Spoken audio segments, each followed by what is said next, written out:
सत्संगत जी, प्यार से कहना धन्यकार जी। हो रहे हैं कि कुछ खराब हमें बोल रहे हैं, तो बात वही कि हर किसी के अंदर जब ये परमात्मा दिखता है तो एक अच्छाइयों को ही भक्त उठाते हैं, किसी की कमियों को इस तरह संसार के आगे नहीं उछालते।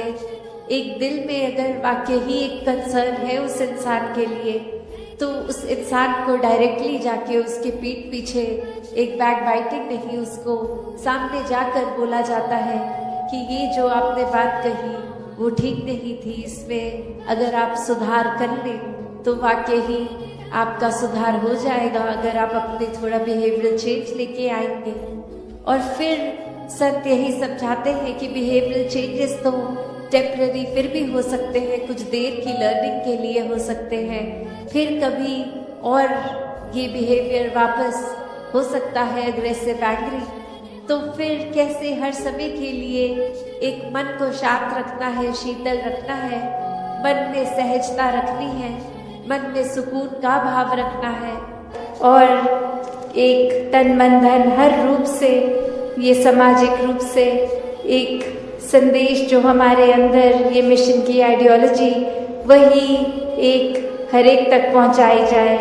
दातार हर एक पे कृपा करे कि हर कोई अपने जीवन में इस तरह सेवा करे, इतनी अनकंडीशनल सेवा हो कि रूप चाहे कोई भी मिल जाए, आज सेवा कैसी लगी है, कल कैसी, बस वो भाव पूर्णता से समर्पित भाव हो, वो फिर जीवन इस तरह भक्ति में हो कि फिर संगत के लिए एक दिल दिमाग सभी का हर एक के लिए कि किसी को कोई नुकसान ना पहुँचे, हर किसी के लिए एक बरकतें हों, एक दिल हर किसी के लिए पिघलता हो, एक ऐसा सेवक का भी जीवन जो आज चाचा प्रताप सिंह जी का भी जिक्र, तो ऐसा ही सेवा का भाव उनके मन में भी और पूरे परिवार ने भी अभी जो अरदास करी कि ऐसे मिशन में भी एक समर्पित रूप की सेवा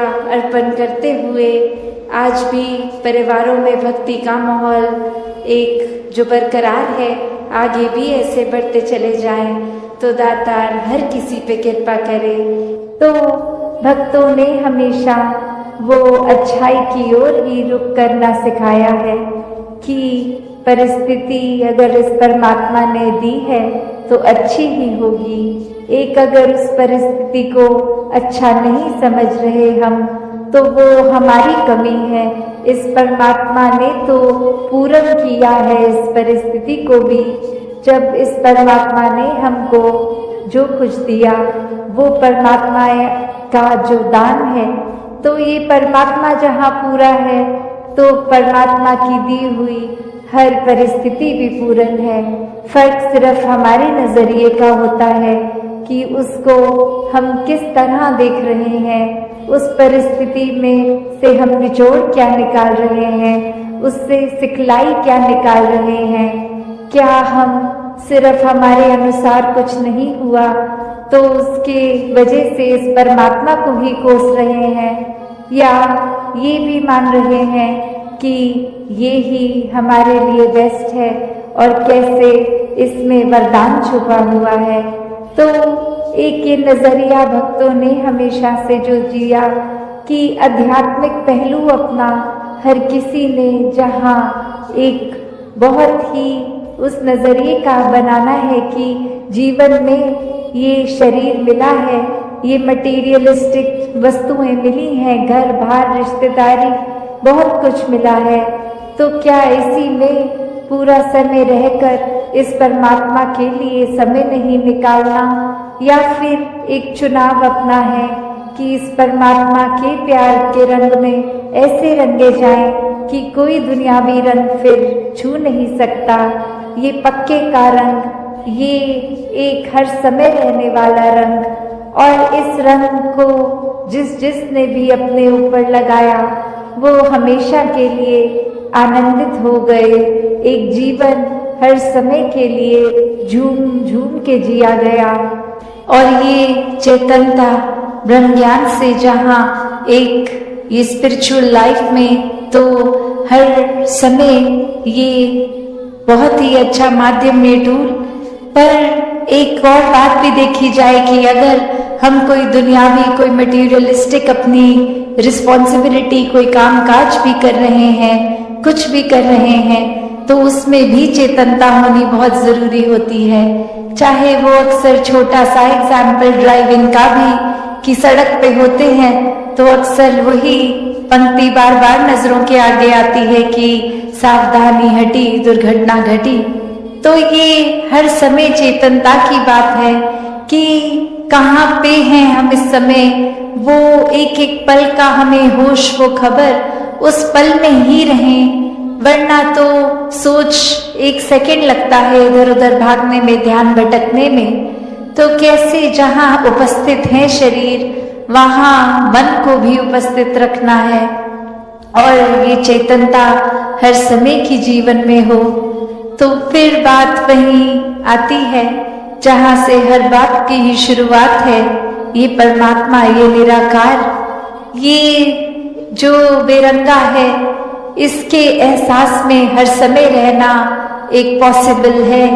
एक हर एक पल इसी के एहसास में जीना संभव है और ये कोई बहुत कल्पना की कोई किताबी बातें नहीं है।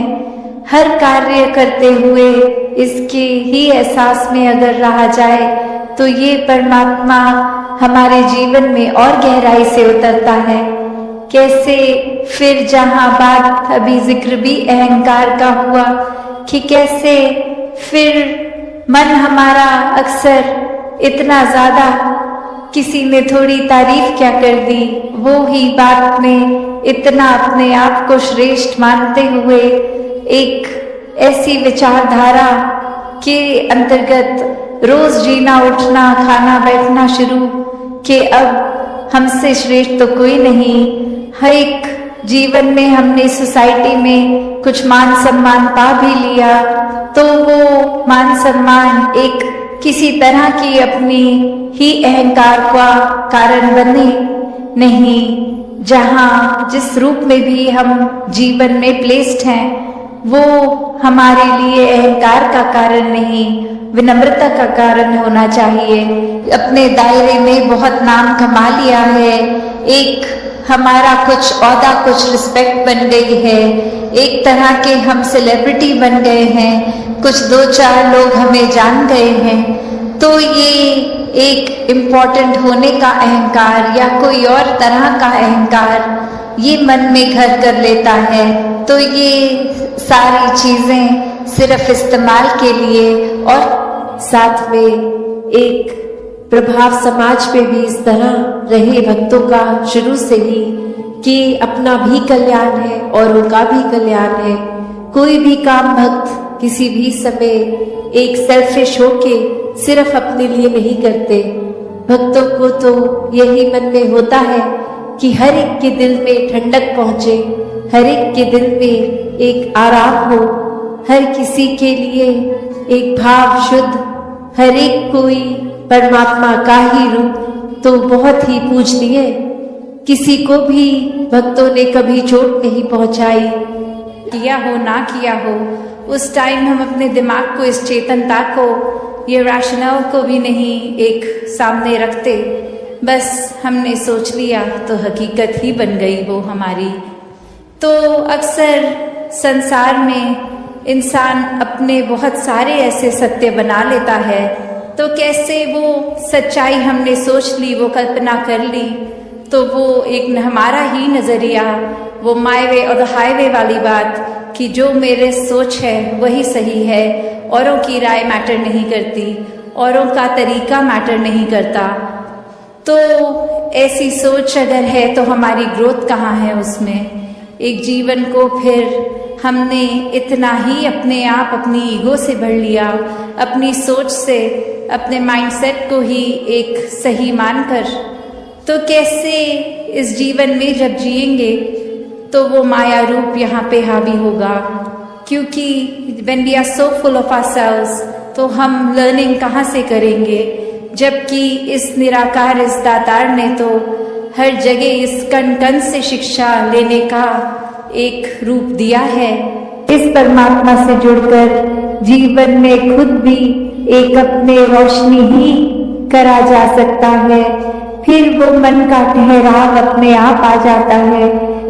तो भाव वही कि संत जो होते हैं उनको फिर एक दुनियावी माहौल कैसा भी हो, एक आरामदायक हो ना हो, फिर भी एक संत तो उस दुनियावी माहौल में रहते हुए भी उस दुनियावी माहौल से ऊपर ही रहते हैं।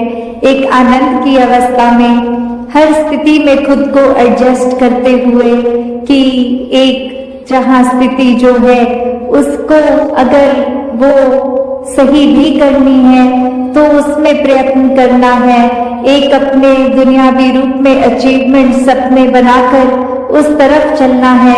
पर अगर परमात्मा को मंजूर नहीं और वो एक कार्य उस तरह से ना हो जैसा सोचा रखा है, तो भी एक परमात्मा को कोसते नहीं है भक्त, एक परमात्मा को शुक्राने भाव से यही मन के भाव रखते हैं कि इसी में ही भलाई होगी, इसलिए ये कार्य हम जैसे चाहते थे वैसे नहीं हो पाया।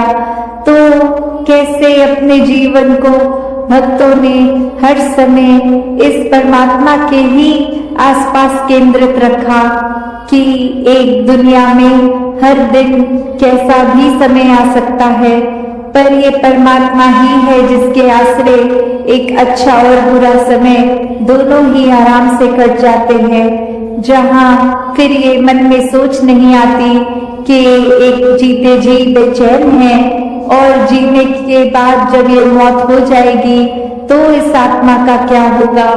क्योंकि जिन्होंने जीते जी इस परमात्मा को जान लिया, देख लिया, इसके साथ जीवन का हर पल अपना जिया, तो उनको पता है वो चैन से जी रहे हैं और जो चैन से ही जीता है वही चैन से मरता है। और कैसे ये आत्मा को जीते जी जहाँ चैन मिल गया, अपनी असली घर का पता चल गया। एक क्या है ये आत्मा, वाक्य में सिर्फ शरीर नहीं है, एक आत्मा तो इस परमात्मा का अंश है।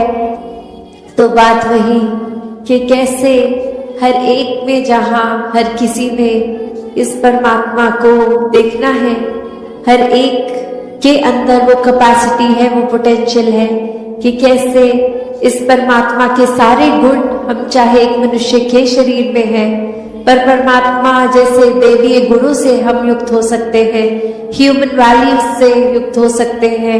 ये मन में कंपैशन, काइंडनेस, दया, क्षमाशील होना, एक मन में प्यार का भाव, प्रेम का भाव, ये लव, ये सरेंडर, ये ब्रॉड माइंडेड होना, हर एक को एक्सेप्ट करना, हर किसी के लिए वही भाव हो कि ये इंसान से बहुत कुछ हमें सीखने को मिल सकता कि किस तरह हर कोई ये सत्कार का पात्र है, क्योंकि इतनी बड़ी रात ये निरंकार परमात्मा जिसके भी हिस्से में है और बाकी भी जो अभी अपरिचित हैं उस ब्रह्म ज्ञान से, तो हर एक में जब वो देखेंगे तो मन सिर्फ वो प्यार करेगा, सत्कार करेगा।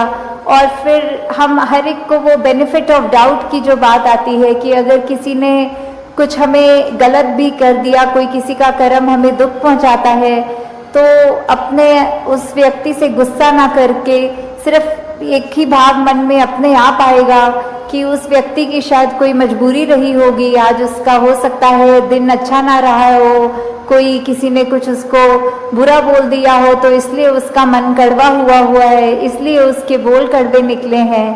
तो जब तक ये बात नहीं हम दे पाएंगे अगले को बेनिफिट ऑफ डाउट, तब तक हम वो सत्कार, ये प्यार कुछ भी नहीं उस तरह दे सकेंगे। क्योंकि हम अपने आप को तो बहुत जल्दी उस तरह माफ़ कर देते हैं कि चलो ये चीज़ हमसे गलत हो गई, कोई बात नहीं, हम अपने आप को माफ़ कर रहे हैं। पर वही अगर सामने वाला व्यक्ति कुछ अगर गलत करता है तो एकदम से हम उसका एक वो जजमेंट पास करते हैं, हम ये सोच विचार कर लेते हैं कि ये इंसान को तो आज के बाद मुड़कर देखना भी नहीं है। तो हमें इस तरह अपने जीवन में सुधार करना है कि किसी ने अगर कुछ गलत कर भी दिया तो उसके लिए भी मन से यही अरदास करनी है कि दातार कृपा करके ये जो भी कमियां हैं हमारे अंदर दूसरों के अंदर वो दूर होती जाए और ऐसे ही प्यार और सत्कार जग में बढ़ता चला जाए। हाँ जी। गुण गावण नित ऐसे एक दे ऐसे दा दीदार करन।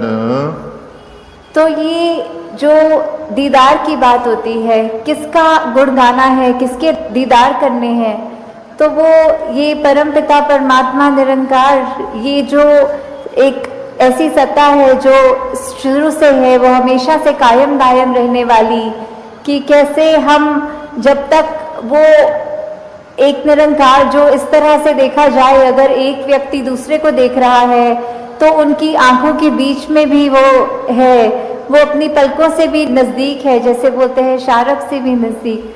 तो इतना करीब होने के बाद जब वो अपनी आंखों से नहीं खुद देखा जाता, वो संतों का संग करने के बाद ही ये दात प्राप्त होती है, जो अपने लिए तो सुखदायी होती भी है और हमारे जीवन में वो ऐसा एक हमारा पल पल बना देती है कि हर पल में सिर्फ ये निरंकार प्रभु परमात्मा का शुक्रिया निकलता है हर समय, और वो भाव कि इसी के ही हमेशा गुणगान करने हैं। फिर बाकी चीज़ें लगता है कि है सबकी इम्पोर्टेंस अपनी है, पर निरंकार से ज़्यादा इम्पोर्टेंट कुछ नहीं, इस परमात्मा से ज़्यादा ज़रूरी कुछ नहीं। हाँ जी। इसे एक दे नाल जोड़ के बेड़ा जग दा पार करन। तो ये बेड़ा जग का इससे क्या मतलब हो रहा है? इससे सिर्फ यही बात कि हम जब जीवन काल की यात्रा अपनी जी रहे हैं तो उसमें हमें क्या एक ऐसा जो बोलते हैं कि एक परमानेंट चीज़ क्या है, कि जो सबसे मजबूत चीज़ जिसने वो स्थिर है, उसने कभी हमारे उतार चढ़ाव के साथ उतरना चढ़ना नहीं है। जैसे एक तूफान आता है तो हमें बोला जाता है कि कोई ऐसी चीज़ को पकड़ लो, जैसे पेड़ या कुछ जो अपना ज़मीन के अंदर इतनी मजबूती से जिसकी नींव गड़ी हो, ताकि वो हवा फिर हमें उड़ा नहीं सकती। हमने एक ऐसी स्थिर चीज़ को पकड़ लिया है जिसके कारण हम भी वो हवाएं हमको उड़ा के नहीं ले जा सकती। तो ऐसे ही जीवन में हम अपने जीवन को तब तक अपना अच्छे से जीवन जी सकेंगे जब तक हम ये निरंकार के साथ अपने मन से ना जुड़े, तब तक वो एक जीवन भी हमारे उतार चढ़ावों के साथ फिर उथल पुथल मचाता है मन में। तो निरंकार का ही आसरा लेना है, निरंकार में ही अपनी श्रद्धा रखकर ये वो बात करनी है कि हमें ये अब जो स्थिर चीज़ मिल गई है, जो कभी एक सब किसी भी सिचुएशन में अपनी जगह से नहीं हिलती, तो हम फिर वो एक मजबूती का और सहारा लेते चलते जाते हैं और हमारा मन भी और सहारा पक्का करके एक विश्वास और बढ़ाकर फिर हमारे जीवन में ऐसे भी कोई कर्म नहीं हो पाते जो अपने लिए भी नुकसानदायक हों और औरों के लिए भी नुकसानदायक हों। हाँ जी। श्वास श्वास सिकनु सिमरण दूजा कदे त्यावण ना। तो फिर जब एक ये लगन लग जाती है निरंकार के साथ, ये अपने इसको हम हर पल अपने जहन में, अपने ऐसे कर्मों में, अपने भावों में पल पल वो हमें पता भी नहीं लगता कि जिस तरह सांस लेना होता है उसके लिए कोई खास समय अलग से नहीं निकलता, कुछ भी करते हुए हम वो श्वास लेते हैं, वैसे ही ये निरंकार का एहसास हमारे मुख से उस तरह कभी तो शब्द रूप में भी सिमरन निकलता है और कभी अगर कोई अन्य काम में व्यस्त हो तो भी वो एक लिव जुड़ी जिसको बोलते हैं निरंकार के साथ। तो जब वो हो वहाँ पे हम रहे पूरे समय, तो दिन में कुछ भी करते चले जाएं पर लगातार एक चीज़ एक कांस्टेंट रहती है, वो है कि ये निरंकार का एहसास। तो जब तक हम वो सिमरन रूप में अपना नाता निरंकार से और गहरा करते जाएं, जितना अधिक से अधिक हो सके मन में भी करें और बोल से भी सिमरन करें, ताकि वही बात कि ये निरंकार ही है जो सही मायने में सब कुछ है और बिना उसके कुछ भी नहीं, और वो खुद भी सब कुछ होते हुए ना उस तरह दिखता है, पर फिर भी इतने गुण बिल्कुल निर्गुण होते हुए भी।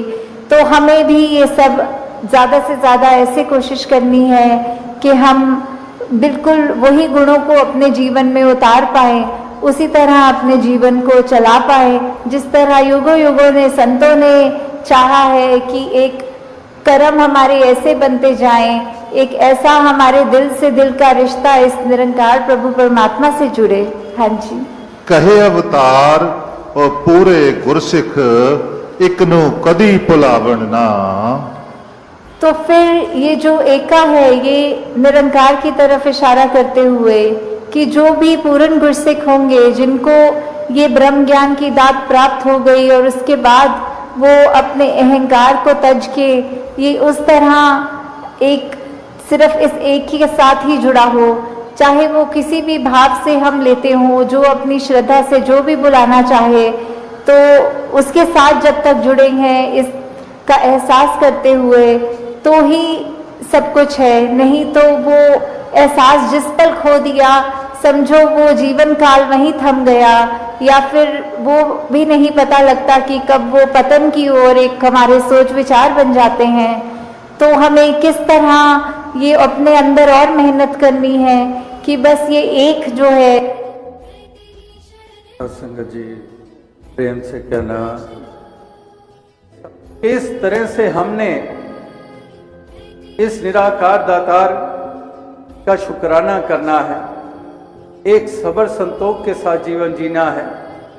तो जो कंटेंटमेंट से युक्त होता है वो भरा हुआ होता है, वो भरपूर होता है, और जिसमें ये नहीं होता है तो वो खाली खाली सा होता है। तो इसी प्रकार से ये महापुरुष संत जनों ने जहाँ पैगाम संदेश दिए हैं, वहाँ पर इंसान को ये जागरूक भी किया है कि इंसान इस प्रकार से तू अपने आप को ऐसा रूप दे दे, ऐसी मानसिकता, ऐसी अवस्था अपनी सोच को दे दे, जो वास्तविकता में तेरे लिए एक भलाई का एक कारण और साधन बन सकती है।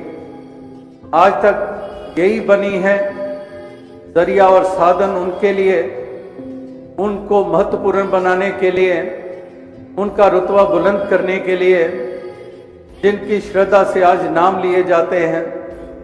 यही वो अवस्था, यही भावनाएं थी उनकी, यही जागरूकता, यही अवेयरनेस और रियलाइजेशन उनको मिली थी, जिसके कारण वो पूज्य हो गए, उनका नाम ये रोशन हो गया। तो इस प्रकार से इस मालिक खालिक, इस परमात्मा ईश्वर से नाता जोड़े बगैर ना सबर संतोष मिलता है, ना ही वास्तविकता में हमें वो कंटेंटमेंट मिलती है, ना ही ये सेल्फलेसनेस की भावना ये हमारे मन में पैदा होती है, निष्काम भाव पैदा नहीं होते हैं। तो इसलिए ये महापुरुषों का, संतों का ये कथन ये बहुत ही महत्वपूर्ण है। तो वास्तविकता में एक एक शब्द का महत्व है, एक एक वचन जो कहा गया है तो उसका महत्व है। वो यथार्थ वचन है, वो यथार्थ वचन है, क्योंकि वो कल्याणकारी हैं, क्योंकि वो सत्य पे आधारित है। तो इसलिए इस सत्य परमात्मा ईश्वर, इस निराकार से नाता जोड़ने की ही प्रेरणा दी जाती है, क्योंकि इसी की बदौलत तो चल रहा है सब कुछ। इंसान ही है जो झूठे अभिमान में आ जाता है। ताकत तो इस मालिक खालिक की है। चाले है शरीरा कौण्या चे सच्चे, कि ये कौन सी ताकत से ये शरीर चल रहा है। कौन बोल भी तो हरि बिना, ये बोल भी रही है जुबान तो ये हरि की कृपा से बोल रही है। तो इस प्रकार से ये मालिक खालिक परमात्मा को महत्ता जीवन में जो देते हैं वो खुद महत्वपूर्ण बन जाते हैं। वो वास्तविकता में उनका रुतबा बुलंद हो जाता है, क्योंकि वो इस मालिक को विशेषता देते हैं जीवन में, वो इसको प्रोमिनेंस देते हैं, इसलिए वो खुद प्रोमिनेंट हो गए। इस मालिक को प्रोमिनेंस देना का मतलब यही है कि जो इससे अपने मन का नाता तोड़ते नहीं हैं, जो कभी भी झूठा अभिमान करते नहीं हैं, जो हर इंसान के प्रति सद्भावनाएं मन में रखते हैं, जो दूसरों के लिए काम आने के जज्बे रखते हैं, तो वो वास्तविकता में माने जाते हैं कि वो प्रभु के अस्तित्व के साथ जुड़े हुए हैं। वो इससे नाता उन्होंने तोड़ा नहीं है, क्योंकि उनके मन की भावनाएं सुंदर बनी हुई है। तो वो प्रमाणित होता है कि ये जुड़ा हुआ है, इस मालिक से जुड़ा हुआ है। ये गर्ज और खुदगर्जियों से ऊपर है, ये अहम और झूठे अभिमान से ऊपर है, ये लोभ और प्रलोभनों से ऊपर है। ये अपना आप कुर्बान कर देगा, दूसरे को दुख देने को तैयार ना होगा। ये वास्तविकता में ये हरि के साथ इस कदर ये गला मिला हुआ है। तो इस प्रकार से ये महापुरुष संतों की वाणी ये युगों युगों से इंसान को ये जागरूकता ये देती आई है। और आज भी कल भी इस समागम के अवसर पर महापुरुषों ने इसी पे आधारित ये वचन हमारे सामने रखे हैं। कवि सज्जनों ने भी कल भी आज भी इन पहलुओं के ऊपर भी रोशनी डाली है। जहां पर दीवारों की बात की गई है, दीवारों को गिराने की बात कही गई है, वहां पर पुलों की अहमियत के बारे में उजागर किया गया है। क्योंकि जो साधन बनते हैं, जैसे दास ने पीछे भी यही कहा कि we should make bridges and we ourselves should also become bridges, कि हम खुद भी वो पुल बने ताकि एक दूसरे को मिलाने वाले बने। पुल क्या करता है? वो एक दूसरे को मिलाता है। तो इसी तरह से हम औरों के बीच भी नजदीकत बनाएं और हम खुद भी जरिया बने, हम खुद भी वो साधन बने, हम खुद भी वो ब्रिज को पुल बने दूसरों को मिलाने के लिए। तो इस तरह से ये एक जागरूकता ये दी जा रही है।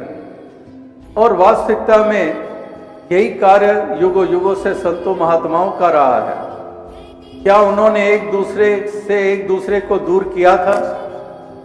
उन्होंने अगर दूर किया था तो अज्ञानता से दूर किया था। उन्होंने अगर दूर किया था तो विपरीत भावनाओं से दूर किया था।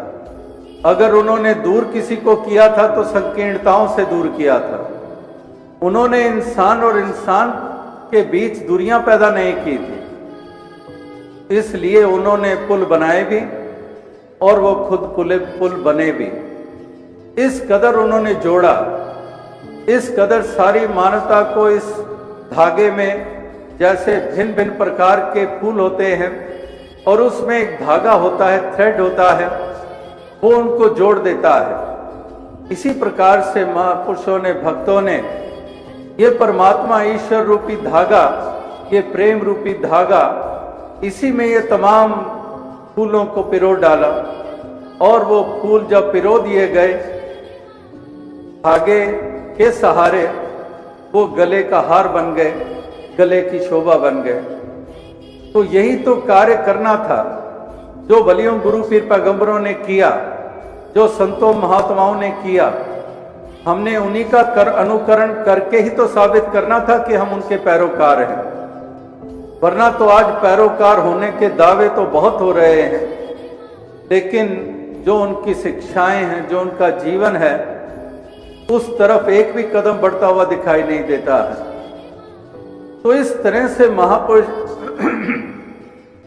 संत जन ये जागरूकता ये हमेशा ही देते आए हैं कि इंसान तू हरगिज उस रास्ते पे ना चल जिस रास्ते पे संतों महात्माओं ने तुझे वर्जित किया है, और तू हरगिज उस रास्ते पे चल जो रास्ता उन्होंने अपनाया।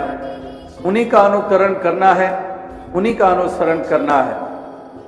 तो आओ साथ संगत, यही एक महापुरुष संत जनों के पैगाम है हर इंसान के लिए, जो सतयुग में दिया गया, जो त्रेता में दिया गया, जो द्वापर में दिया गया, जो कलयुग में दिया गया।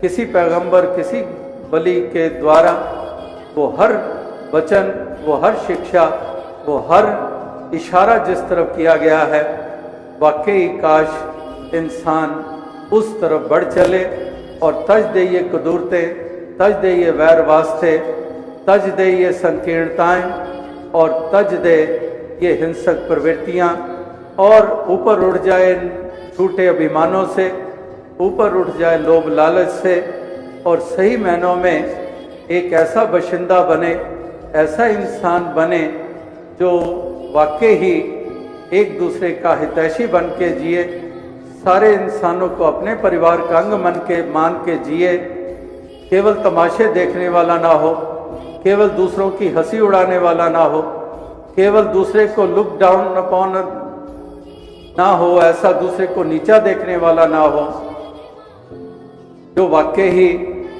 ऐसे फितरत रखने वाला हो, जो एक दूसरे से मेल जोल बढ़ाए, एक दूसरे के दुख सुख को बांटे। जैसे वो शायर का शेर ध्यान में आया है कि अजीब सी बस्ती में मेरा मकान है, जहां लोग झांकते ज्यादा है मिलते कम है। कि झांकते हैं, वो देखो वो क्या हो रहा है, वो देखो उसने वो ये बोला, वो बहू सास, वो देखो, बस झांकेंगे उधर क्या हो रहा है, उधर क्या हो रहा है, लेकिन मिलेंगे नहीं, मिलजुल कर कुछ सुलह सफाई कराएंगे नहीं, मिलजुल कर कोई इस तरह से समीपता पैदा नहीं करेंगे, केवल झांकते हैं, तमाशे देखते हैं। तो इस प्रकार के नहीं, वो उनकी ज़रूरत है जो वास्तविकता में ऐसे अपने आप को शरीक कर देते हैं। जैसे दास कह रहा था कि प्यार की भाषा हो, प्यार की वाणी हो हमारी, गुरसिक का आदर करे, हमेशा ही चाहे छोटी उम्र वाला है उसका भी सत्कार, बुजुर्गों का तो करना ही करना है। इसी प्रकार से कहीं पर भी निंदा वखीली में ना पड़कर हमेशा ही हम एक दूसरे गुणगान करते रहें, और हम कभी भी अपनी वाणी को निंदा में ना लगाएं, ना ही हम अपने कानों को उस उपयोग में लाएं। हमेशा ही हम महिमा गाते रहें, गुणगान करते रहें, इस मालिक खालिक के, इस निराकार के भक्तों के हम गुण गाते रहें। और इस प्रकार से कहीं पर भी अपने मन में कभी भी कोई ऐसी तुच्छ भावना ना आने दें। हमेशा ही हम ऊंची सोच रखें, कभी भी हम किसी भ्रम में ना आए, किसी भ्रांति में ना आए, हम का ही ऐसा कोई उलझाव ना हो जाए। हम विशालता के प्रतीक बने, एक विशाल हृदय से युक्त होकर हम इस प्रकार से सारे वातावरण को, जहाँ जहाँ पर भी हम रहते हैं, जहाँ जहाँ पर भी संगतें करते हैं, वहाँ वहाँ ही हम ऐसे महत्वपूर्ण योगदान दें। इस मिशन के लिए कितने कितने योगदान दिए गए हैं, कितने कितने बलिदान दिए गए हैं।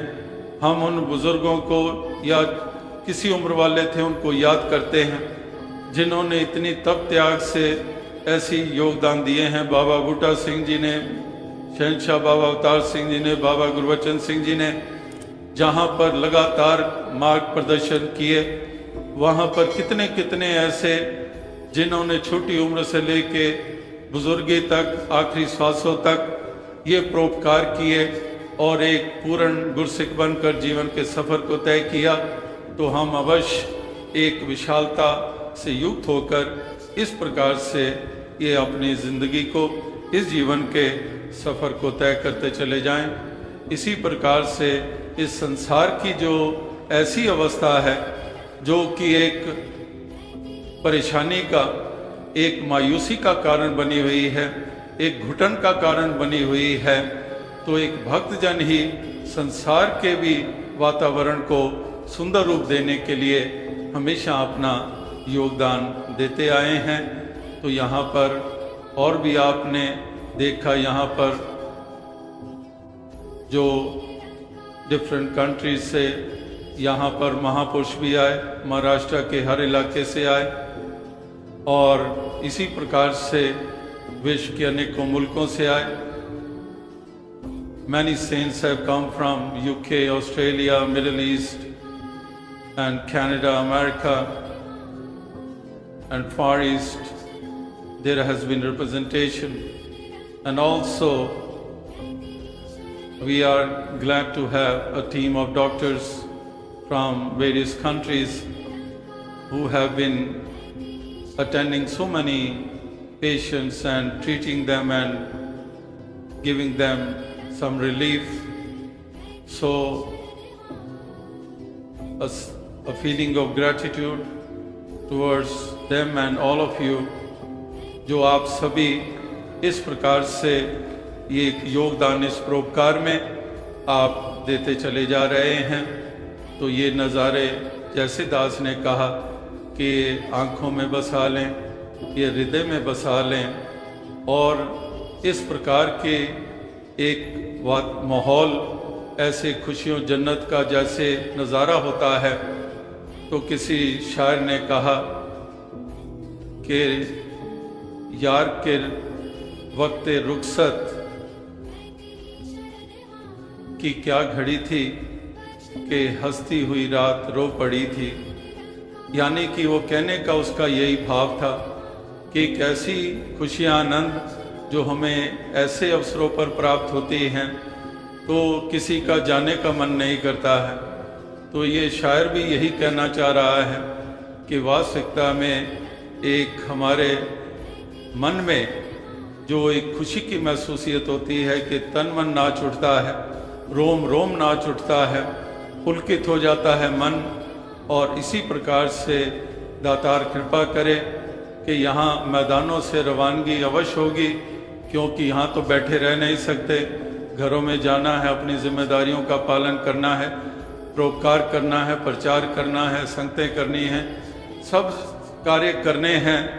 तो फिर यही हो सकता है कि यहाँ की मीठी मीठी ये जो यादें हैं इनको मनों में समेट कर अपने घरों लौट कर ले जाएं, और इस प्रकार से वहाँ पर भी ये महक ये बांटते चले जाएं। तो इसलिए महापुरुष यहाँ पर हमें यही ध्यान दिला रहे थे कि इंसान, ठीक है तुम संसार में पैदा हुए हो तो ये संसार के पदार्थ हैं, इनका भोग कर रहे हो, इनका सेवन कर रहे हो, इनमें विचरण करते हो, लेकिन ये एहसास रहे कि ये सब कुछ मिट जाने वाला है, ये सब कुछ यहीं का यहीं रह जाने वाला है। इंसान सारी उम्र लगा देता है, सारा जीवन लगा देता है, सारी शक्तियां लगा देता है दुनियावी प्राप्तियों के लिए, लेकिन जिस स्रोत से आनंद मिलना है, जिससे इस आत्मा का भी कल्याण होना है, इसकी तरफ अग्रसर नहीं होता। कहने वालों ने कहा है, everything else can wait but the search for God can not wait. Everything else can wait, लेकिन हम इसी की तरफ ध्यान नहीं देते। मैं फूल चुनने आया था बागे हयात में, दामन को खारजार में उलझा के रह गया। मैं फूल चुनने आया था, इस मंजिल को पाने आया था, इस इटर्नल ट्रुथ को पाने आया था, अपने आप को जानने आया था, लेकिन मैंने अपने दामन को खारजार में उलझा के रख दिया, कांटों में ही उलझा रहा, विषयों विकारों में ही पड़ा रहा, मौज मेले में ही पड़ा रहा, छीना झपटी में पड़ा रहा, तेरे मेरे में उलझा रहा, निंदा बखीली में पड़ा रहा, दूसरे को हंसता देखकर जलता रहा। और इस प्रकार से हर प्रकार के एक मैंने ऐसे साधन अपनाए, लेकिन मैंने वो यत्न नहीं किया जिसके बारे में कबीर जी ने कहा कि ज्ञान रतन का जतन कर, माटी का संसार आया कबीरा फिर गया फीका है संसार। कि ज्ञान रतन का जतन कर, if at all you have to make efforts, ज्ञान रतन का जतन कर, इस ज्ञान रूपी रतन का जतन कर ले, इसका यत्न कर ले तो। लेकिन ये बीच में संसार ये उलझा देता है और इस प्रकार से इंसान खो जाता है। इस प्रकार से इंसान को यही अवेयरनेस नहीं है कि वो किस चीज के प्रति अवेयर नहीं है। ये जिसको अवेयरनेस आ जाती है, जिसको ये एनलाइटनमेंट प्राप्त हो जाती है, वाकई ही वो जान जाता है कि मैं क्या क्या खो बैठा था, मैंने क्या क्या गंवाया है, ये श्वासों रूपी पूंजी मैं कहां लगाता चला गया हूं। ये पूंजी है, ये सरमाया है, श्वास पूंजी। जरा सोचें, जरा सी सांस उखड़ने लगे, क्या क्या ख्याल आते हैं। कहीं ये सांस रुक ना जाए, मेरा अंत ना हो जाए, परिवार वालों का क्या होगा। जब सहज में श्वास चल रहे थे उस वक्त कोई ख्याल नहीं, उस वक्त चित चेते भी नहीं। श्वास उखड़ रहे हैं तो तब ध्यान आ रहा है, श्वासों की कीमत का एहसास हो रहा है। तो कबीर जी कहते हैं कि श्वास नगाड़ा कूच का बाजत है दिन रैन। ये दिन रात नगाड़ा बज रहा है, लेकिन अगर तुम्हारे पास वो कान होते तो सुन लेते कि ये कूच का नगाड़ा बज रहा है। इंसान अगर पैदा हुए हो, हमेशा नहीं इस संसार में रहोगे, यहां से जाना ही होगा।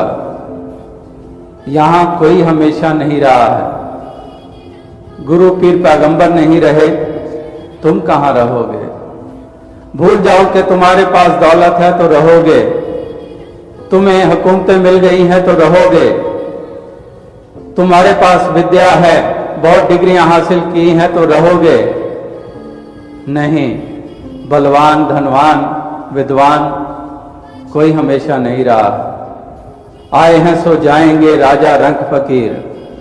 राजा के पास दौलत है तो नहीं टिका रह सकता है, रंक भी जाता है, राजा भी जाता है, साकत भी जाता है, साधु भी जाता है। राम गयो रावण गयो जा का बहु परिवार, कहो नानक थिर किछ नहीं सुपने जो संसार। तो इस प्रकार से ये एक अटल सच्चाई है और इसी सच्चाई को इंसान भुलाकर जीवन जीता है।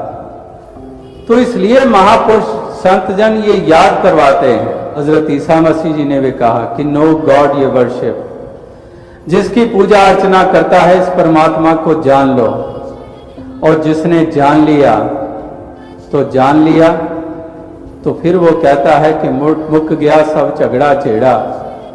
अब सारे झगड़े समाप्त हो गए हैं, क्योंकि मैंने इस परम पिता को जान लिया है। जब जान लिया है, अब कोई झगड़ा बाकी नहीं रहा है। तो भाईचारा, ब्रदरहुड, ये भाईचारा स्थापित करने में हम अपना योगदान देने लग पड़ेंगे। हम भाईचारा भंग करने में नहीं, भाईचारा बढ़ाने में लग जाएंगे।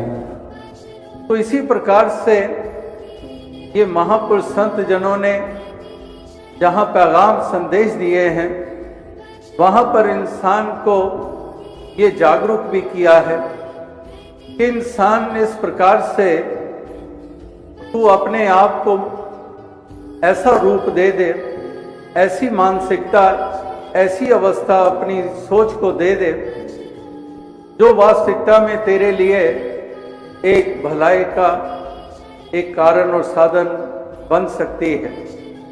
आज तक यही बनी है, जरिया और साधन उनके लिए, उनको महत्वपूर्ण बनाने के लिए, उनका रुतबा बुलंद करने के लिए, जिनकी श्रद्धा से आज नाम लिए जाते हैं। यही वो अवस्था, यही भावनाएं थी उनकी, यही जागरूकता, यही अवेयरनेस और रियलाइजेशन उनको मिली थी, जिसके कारण वो पूज्य हो गए। तो इसलिए सत्य परमात्मा ईश्वर इस निराकार से नाता जोड़ने की ही प्रेरणा दी जाती है, क्योंकि इसी की बदौलत तो चल रहा है सब कुछ। इंसान ही है जो झूठे अभिमान में आ जाता है, ताकत तो इस मालिक खालिक की है। तो आओ साथ संगत, यही एक महापुरुष संत जनों के पैगाम है हर इंसान के लिए, जो सतयुग में दिया गया, जो त्रेता में दिया गया, जो द्वापर में दिया गया, जो कलयुग में दिया गया, किसी पैगंबर, किसी बलि के द्वारा वो हर वचन, वो हर शिक्षा, वो हर इशारा जिस तरफ किया गया है, वाकई काश इंसान उस तरफ बढ़ चले और तज दे ये कदूरतें, तज दे ये वैर वास्ते, तज दे ये संकीर्णताएं और तज दे ये हिंसक प्रवृत्तियां और ऊपर उड़ जाए झूठे अभिमानों से, ऊपर उठ जाए लोभ लालच से और सही मायनों में एक ऐसा बशिंदा बने, ऐसा इंसान बने जो वाकई ही एक दूसरे का हितैषी बन के जिए, सारे इंसानों को अपने परिवार का अंग मान के जिए, केवल तमाशे देखने वाला ना हो, केवल दूसरों की हंसी उड़ाने वाला ना हो, केवल दूसरे को लुक डाउन अपॉन ना हो, ऐसा दूसरे को नीचा देखने वाला ना हो, जो वाकई ही ऐसे फितरत रखने वाला हो, जो एक दूसरे से मेल जोल बढ़ाए, एक दूसरे के दुख सुख को बांटे। तो दास इन्हीं शब्दों से आपसे ज़्यादा चाहेगा साथ संगत जी। बच्चों को भी सत्संग से जोड़े। साथ संगत जी, आशा करता हूँ निरंकार की कृपा से आप सभी अच्छे होंगे, स्वस्थ होंगे।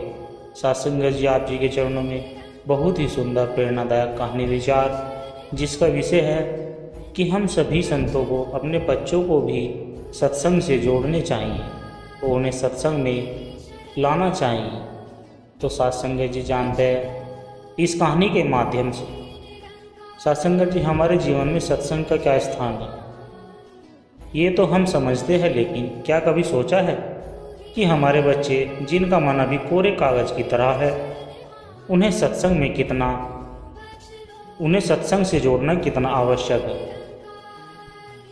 आजकल की दुनिया में बच्चों के चारों ओर केवल स्क्रीन है, मोबाइल, टीवी, वीडियो गेम और इंटरनेट, लेकिन उस शांति, उस संस्कार, उस आत्मिक चेतना की झलक जो सत्संग में मिलती है वो किसी तकनीक में नहीं है। तो सत्संगत जी, इसलिए आज की हमारी कहानी एक छोटे से बालक अर्जुन की, जो सामान्य बालकों की तरह था, शरारती, चंचल और तकनीकी में डूबा हुआ, लेकिन जब उसके जीवन में सत्संग आया तो कैसे उसका जीवन बदला।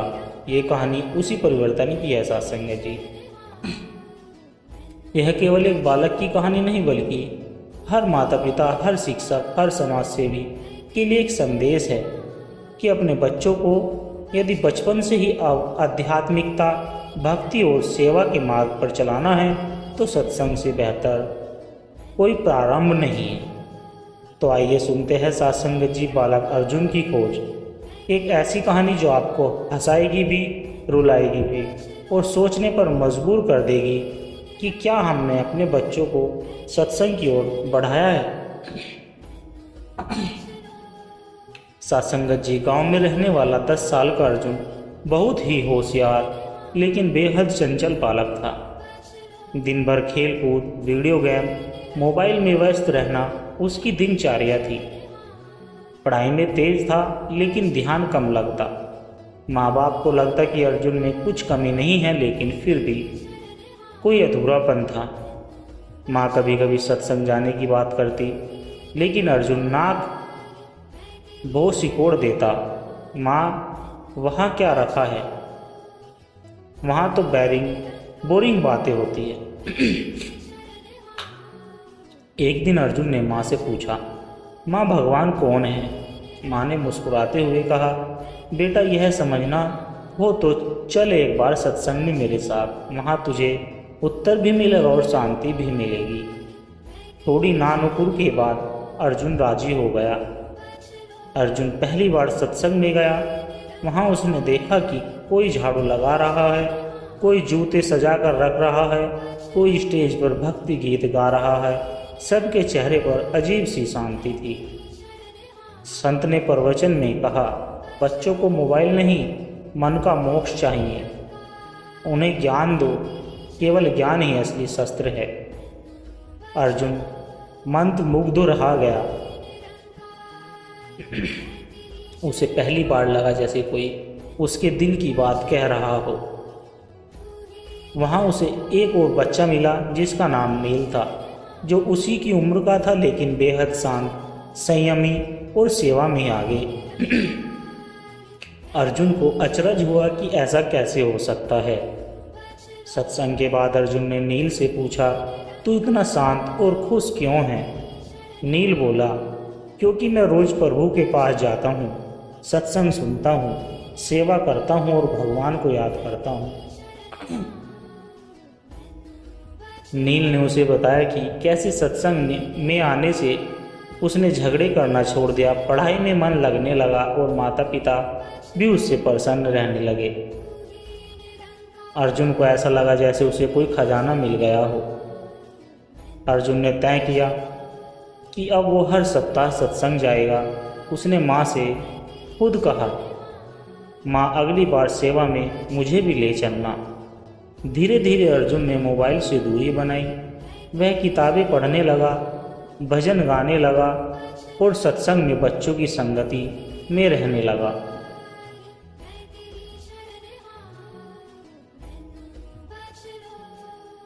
उसका चेहरा अब निखरने लगा था। स्कूल में भी उसकी तारीफ होने लगी थी।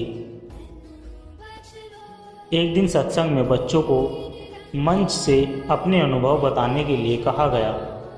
अर्जुन भी गया और बोला, पहले मुझे सत्संग बोरिंग लगता था, लेकिन अब मुझे वहाँ सच्चा आनंद मिलता है।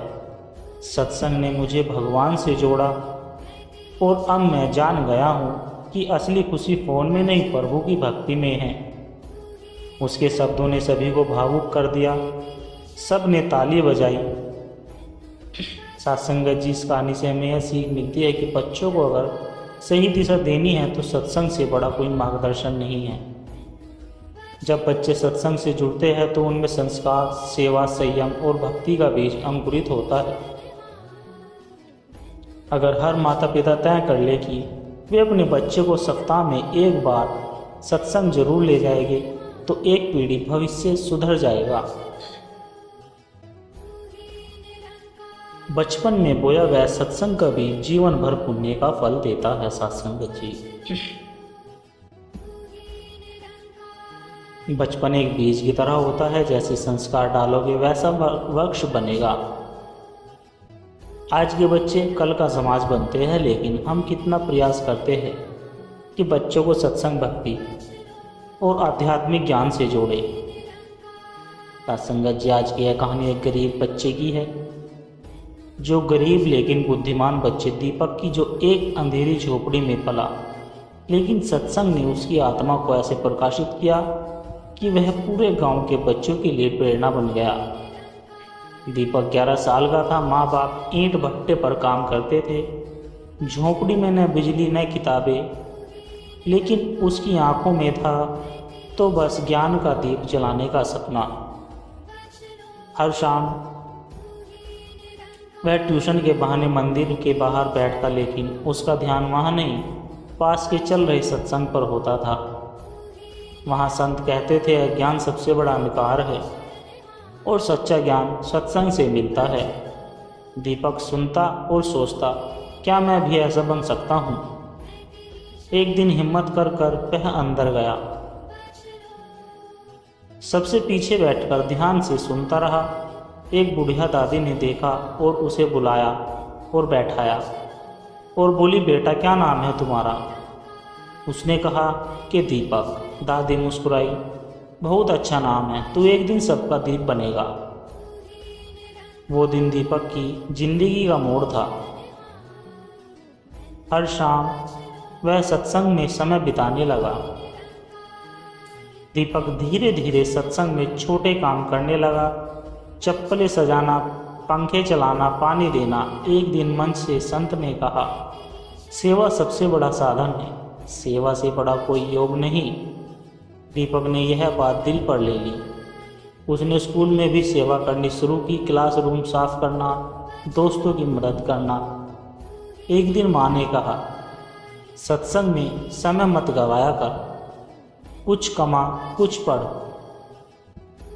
दीपक बोला, माँ वही तो मुझे पढ़ने की असली समझ मिली है, अब मैं जीवन पढ़ रहा हूँ। धीरे धीरे माँ भी उसके व्यवहार में बदलाव देख भावुक हो गई। अगर सत्संग ने तुझे इतना बदल दिया तो मैं भी तेरे साथ चलूँगी। गांव में बच्चों की एक टोली बनती थी। बाल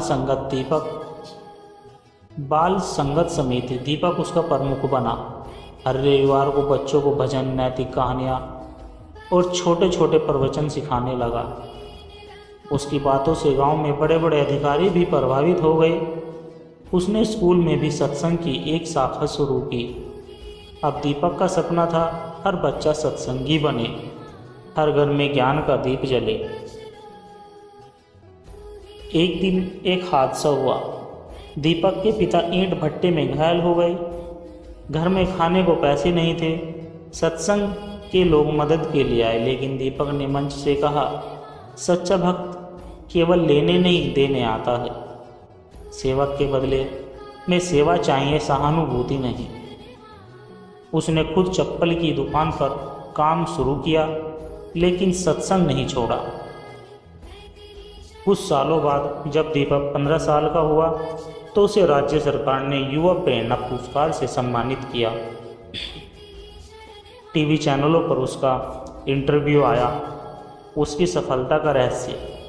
उसने जवाब दिया, सत्संग ने मुझे पहचान दी, जिसने मुझे खुद से मिलवाया वही सबसे बड़ा गुरु है। दीपक के उदाहरण है उस बदलाव का जो सत्संग बच्चों के जीवन में ला सकता है। अगर बचपन में ही उन्हें सेवा, भक्ति, संयम और समर्पण सिखाया जाए तो वह समाज को प्रकाशित कर सकते हैं। एक दीप जलाओ, एक दीपक बनाओ। सत्संगत जी,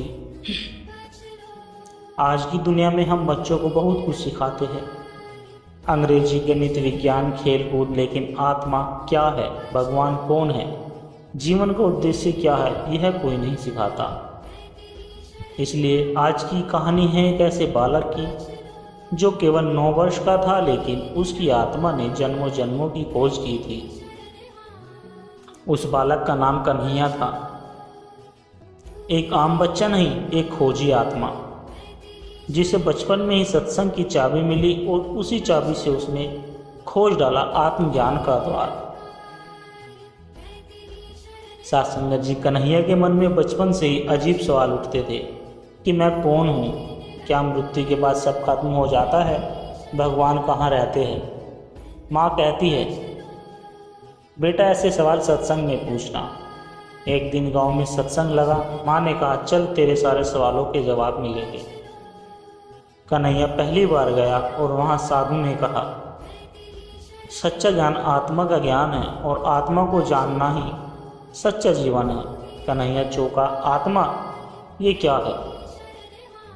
सत्संग के बाद वह साधु के पास गया और बोला, महाराज आत्मा क्या होती है? साधु मुस्कुराए, बेटा आत्मा वह है जो देख रही है, सुन रही है, सोच रही है और जिसके बिना ये शरीर केवल मिट्टी है। कन्हैया ने पूछा, मैं आत्मा हूँ? साधु बोले, हाँ, तू न शरीर है, न नाम, न रूप, तू आत्मा है, अमर है। वो शब्द जैसे उनके जीवन की दिशा बन गए। अब कन्हैया रोज सत्संग में जाने लगा। एक दिन उसने ध्यान में बैठकर वही सवाल दोहराया कि मैं कौन हूँ, और अंदर से आवाज आई, मैं आत्मा हूँ, मैं शांति हूँ, मैं प्रकाश हूँ। उसने अपनी आंखों में आंसू महसूस किए। एक 9 साल का बालक आत्मिक आनंद का अनुभव कर रहा था। कन्हैया ने अपने दोस्तों को सत्संग बुलाना शुरू किया। वो कहता, चलो एक नई दुनिया दिखाता हूँ, जहाँ न मोबाइल है न होमवर्क, बस भगवान है और तुम। धीरे धीरे गांव में 20 बच्चे उसके साथ सत्संग आने लगे। सबको आत्मा सेवा और भक्ति की बातें अच्छी लगने लगी। एक दिन उसके पिता ने कहा, पढ़ाई छोड़कर सत्संग में क्या करेगा? दुनिया ज्ञान से चलती है, भक्ति से नहीं। कन्हैया ने मुस्कुराकर कहा, पिताजी ज्ञान से पेट भर सकता हूँ, लेकिन आत्मा खाली रह जाएगी, और जब आत्मा दुखी हो तो संसार भी सोना लगता है। पिता को कोई उत्तर नहीं सूझा, लेकिन कुछ दिन बाद उन्होंने खुद सत्संग में आकर बेटे के चरण छुए। कन्हैया अब गाँव में बाल संगत कराने लगा और बाल संत कहलाने लगा। बच्चा है, लोग उसे कहते थे कि बच्चा है, पर उसकी बातों में भगवान बोलते। एक दिन सत्संग में उसने कहा, जैसे दीपक में तेल हो वैसे ही जीवन में आत्मा हो, वरना शरीर जलता तो रहेगा लेकिन अंधकार बना रहेगा। कन्हैया और आत्मा का रहस्य हमें सिखाता है कि अगर बचपन से ही आत्मज्ञान, ध्यान, भक्ति और सत्संग का बीज बो दिया जाए तो बच्चे केवल अच्छे छात्र नहीं, अच्छे इंसान और सच्चे आत्मज्ञानी बन सकते हैं। कन्हैया की तरह हर बच्चे में छिपी आत्मा छिपी है, बस जरूरत है उसे सत्संग में से जगाने की। बचपन में आत्मा को पहचान लिया तो जीवन का हर दिन परमात्मा की ओर एक कदम होगा। साथ संगत जी, बच्चा सीधा होता है, मासूम होता है और सबसे बड़ी बात उसमें प्रश्न करने की शक्ति होती है। कई बार ऐसे प्रश्न जो बड़े बड़े ज्ञानी भी नहीं पूछते। आज की यह कहानी एक ऐसे मासूम बालक अर्जुन की है जिसकी जिज्ञासा ने स्वयं भगवान को प्रकट होने पर विवश कर दिया। अर्जुन केवल 7 साल का था। सुबह उठकर स्कूल जाना, दोपहर में खेलना और रात में माँ से भगवान की कहानी सुनना, यही उसकी दिनचर्या थी। लेकिन उसकी जिज्ञासा गहरी थी। एक दिन माँ ने कहा, भगवान सब जगह है। अर्जुन ने पूछा, अगर सब जगह है तो मुझसे बात क्यों नहीं करते? माँ चुप रह गई, लेकिन अर्जुन की खोज शुरू हो गई।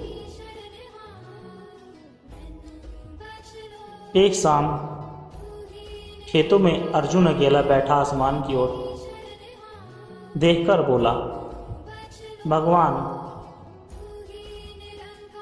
आप माँ कहते हैं, भगवान आप माँ कहते हो, आप मेरे दोस्त हो, तो एक बार आओ ना, मैं आपसे मिलना चाहता हूँ।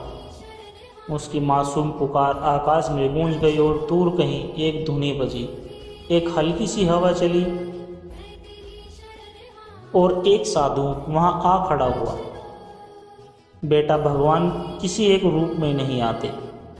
जब दिल सच्चा हो तो वो किसी भी रूप में प्रकट हो सकते हैं।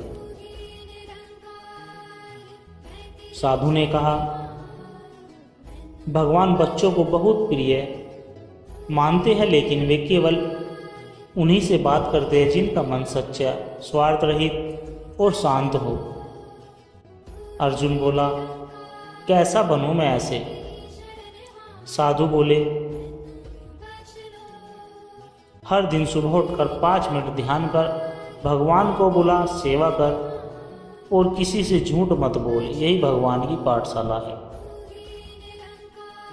अर्जुन ने साधु की बात मानी। 21 दिन बीत गए। एक दिन ध्यान करते करते वह बोला, भगवान मैं अब भी आपको देख नहीं पा रहा, लेकिन मेरी आंखें क्यों भीग रही है? अंदर से आवाज़ आई, मैं तुमसे ही हूँ अर्जुन, तेरे आंसू ही मेरा स्वागत कर रहे हैं। वो दिन उसी आत्मा का पूर्ण जन्म था। अब अर्जुन न सिर्फ भगवान से बात करता था, बल्कि अपने दोस्तों को भी यह अभ्यास सिखाता। बच्चों का एक भगवत बाल मंडल बना, जहाँ वे ध्यान, भजन और छोटे छोटे सेवा कार्य करते रहे। गांव के लोग कहते इन बच्चों में कोई अलौकिक शक्ति है, क्योंकि जहाँ ये जाते वहाँ शांति छा जाती है।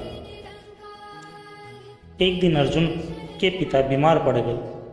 घर में दवाइयों के पैसे नहीं थे। अर्जुन ने भगवान से कहा, मुझे आपसे कुछ नहीं चाहिए, बस मेरे पापा ठीक हो जाए। अगली सुबह गांव में एक वैद्य ने मुफ्त इलाज का प्रस्ताव दिया। अर्जुन समझ गया, भगवान हर बार चमत्कार से नहीं, इंसानों के माध्यम से मदद भेजते हैं। एक दिन ध्यान में अर्जुन को तेज प्रकाश दिखा। एक स्वर सुनाई दिया, अर्जुन तू अब केवल मेरी भक्ति नहीं, मेरा माध्यम। तू जहाँ जाएगा मैं तेरे साथ रहूँगा। अर्जुन ने धीरे से कहा, अब मुझे दर्शन नहीं, सेवा चाहिए, क्योंकि जहाँ सेवा है वहाँ आप हो। साथ संगत जी, नन्हा अर्जुन और भगवान की पाठशाला में सिखाती है, भगवान बच्चों से दूर नहीं होते, बच्चे तो स्वयं भगवान के सबसे करीब होते हैं, बस ज़रूरत है तो मन को सच्चा रखने की, सेवा करने की और प्रतिदिन ध्यान करने की। तभी आत्मा का संबंध परमात्मा से जुड़ता है। सत्संगत जी, भगवान बच्चों के पास रहते हैं, लेकिन जो बच्चा स्वयं को भगवान के पास ले जाए वह अर्जुन बन जाता है। सत्संगत जी, दास के द्वारा कहे गए प्रेरणादायक कहानी विचार यदि आप जी को अच्छे लगे हो तो वीडियो को लाइक करें, शेयर करें और कमेंट बॉक्स में धन्य निरंकार जी जरूर लिखें। और दास की चैनल सोना इंस्पायर विचार को भी सब्सक्राइब जरूर कर दे और दास को आशीर्वाद दे कि हर रोज आप जी के चरणों में ऐसी प्रेरणादायक कहानी विचार लेकर आता रहूं। सत्संगत जी प्यार से कहना, धन्य निरंकार जी।